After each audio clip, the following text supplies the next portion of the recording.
Book of meditator का ये सूत्र कहता है, meditator knows that he is what he wants to become, there is nothing separate from him. ध्यानी ये जानता है कि वो वही है जो वो होना चाहता है, कुछ भी उससे अलग नहीं है। ये जीवन के अंतर संबंधित समझ से उपजा हुआ बोध है, जो इंटरकनेक्टेड विजडम है जीवन की, उससे उपजा हुआ बोध है कि जो वो होना चाहता है वो है। इस बात को महसूस करना बड़ा आवश्यक है। जैसे अनेक बार मैं ये बात कह चुका हूं कि पहला कदम ही अंतिम कदम है।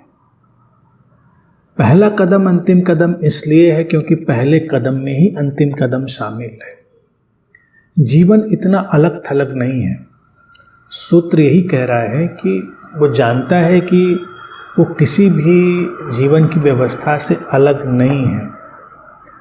तो जिसको हम मंजिल समझते हैं वो मार्ग में शामिल होती है।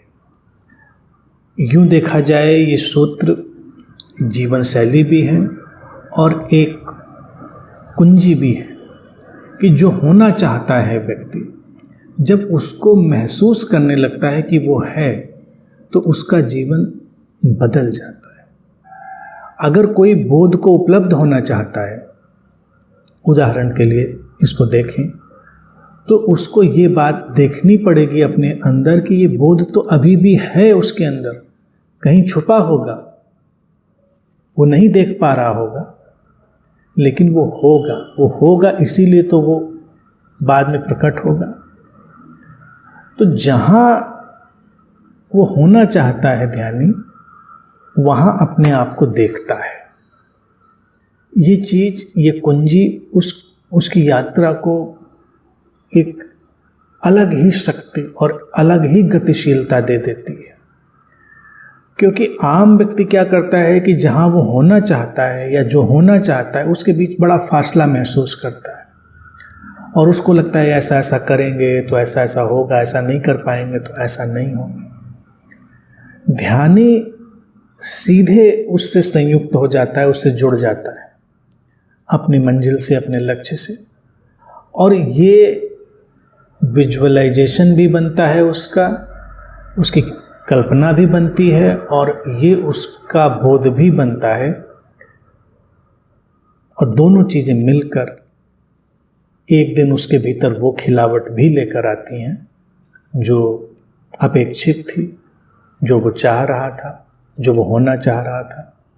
लेकिन जो होना चाह रहा है उसको पहले ही अपने भीतर देखना आवश्यक है, और ये देखा जा सकता है क्योंकि कुछ भी अलग नहीं है।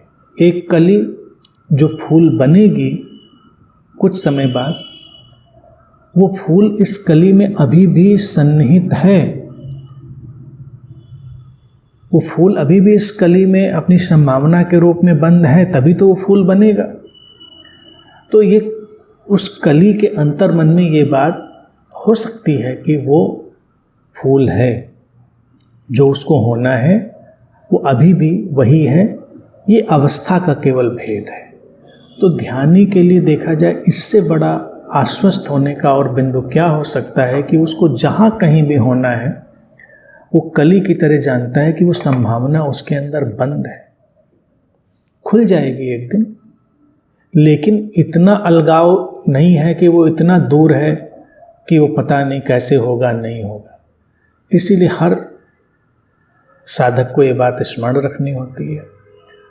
प्रत्येक बुद्ध ने दोहराई है ये बात, मैं भी उसको निरंतर कहता हूँ कि तुम अभी ही बुद्ध हो, तुम अभी ही परिपूर्ण हो। लोगों को लगता है ऐसे कैसे है, हमें तो कुछ पता नहीं चल रहा। कली को भी कहाँ पता चलता है कि उसके भीतर फूल शामिल है। इसी तरह से हर व्यक्ति के भीतर बोध शामिल है, वो मंजिल उसके मार्ग में शामिल है, उसको इस आश्वासन और इस आस्था के साथ चलना है।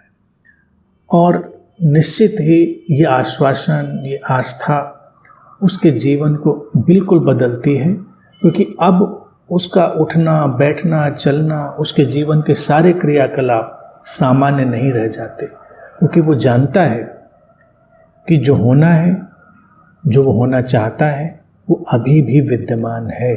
तो उसको सहेजना है, संभालना है, सींचना है, उसका ध्यान रखना है।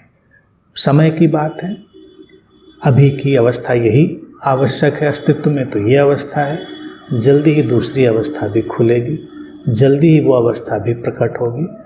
तो ये बड़ा ही आस्था का विषय है और समझ का भी विषय है, जो ध्यानी के जीवन में शामिल रहता है और उसके जीवन को पूरी तरह रूपांतरित करता रहता है।